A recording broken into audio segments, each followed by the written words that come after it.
ko? Secretary ba official? Ha? Secretary ba official? Para tayo sa Dynamite and Honest. Sana naman. Pinjam? Kaya pala hindi mo na ba ano? Naganato ko sa bawi. Ah.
Hindi na bayani ng bayan, kundi bayan na alalay.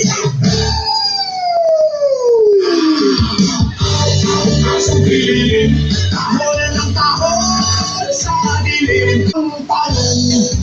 Saan napunta ang dangal? Yung panata sa watawat, ngayon'y panata sa dilim. Ginamit mo ang rebelyon para magkaposisyon. Dati mikropono para sa misyon ng iyong ambisyon. Mga loyalista ang mga pilit na pilit sa kangilang adik. Mga loyalista ang mga may mata pero bulag sa katotohanan. Mga loyalista ang mga ay nahaw sa propaganda. Mga loyalista ang mga may sariling mundo kasama ang nilang president. He's not a weak leader, super strong, pero halos lahat ng kabinet ang sumakas ng boss. Pag may kontrobersya, relax, focus rin dito. Pero bakit parang pamilyar ang gusto ko? Krimen tumataas, hindi totoo yan. Durang pagkaliwag ka lang, hindi kami nakikita sa itus yan. Tawag teleserye na hindi matapos-tapos, pero hay na hay pa rin na kahit ano sa itis. Mga loyalista ang mga pilit na bilang sa amo nilang adik. Mga loyalista ang mga may mata pero bulag sa katotohanan. Mga loyalista ang mga ay nahay sa propaganda. Mga loyalista ang mga may sariling mundo kasama ang mag-ilang president. Scroll lang ng scroll parang walang hanggan. Share ng share kahit maliit naman. Lupo din nila kahit dilim ang nakikita. May pera kasi ang mundo nila pero bulag sa katotohanan. Mga loyalista ang mga ay nahay sa propaganda. Mga loyalista ang mga may sariling mundo kasama ang mag-ilang kung may kilala kang ganito, huwag ka nang magulat. Sa social media sila nagkakalat, pero sa dulo iisa lang ang mensahe ng awit na ito. Magising na sana sila, mamulat sa inyong pare. Lahat ng tamang TVS, tayo ang kamaoras no. Duterte pare, lahat ng tamang TVS. Bumakas sa milyon, tumindig ng sabay-sabay. TVS, ilang kulay ito'y paninindigan ng tunay. Kahit binansag ang mamamatay tao, diktador o kung ano pa, hindi nila nakuha ang pagmamahal ng bayan. Sa kanya bumagsak ang krimen. Wala ang takot ang lakas na ipinasa sa bayan. Hindi nawawala, pinili namin siya kaya kami lumalaban. Kung sisihin nyo ang aming leader, kami Pinoy kakagatin. Aw, aw, asong pililing, right ko sa bayan. Aw, aw, asong pililing sundalong kanin. Asong pililing sundalong kanin. Asong pililing sundalong kanin. Pinalaya, pinatawad, binigyan ng bagong pag-asa.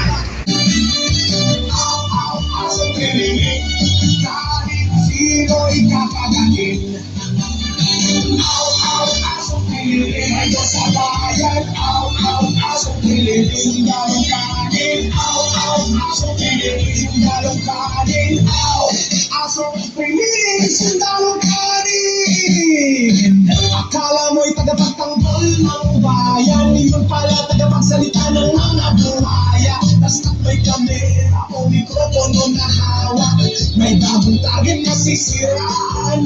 Kung sino ang para sa bayan ay bibirahin ng walang laban. Puro pesto, puro akusasyon na kakatawa. Parang script ng teleserye ang binalagi siya, tapos lahat kontrabida. Ngayon ang tanong, saan napunta ang dangal?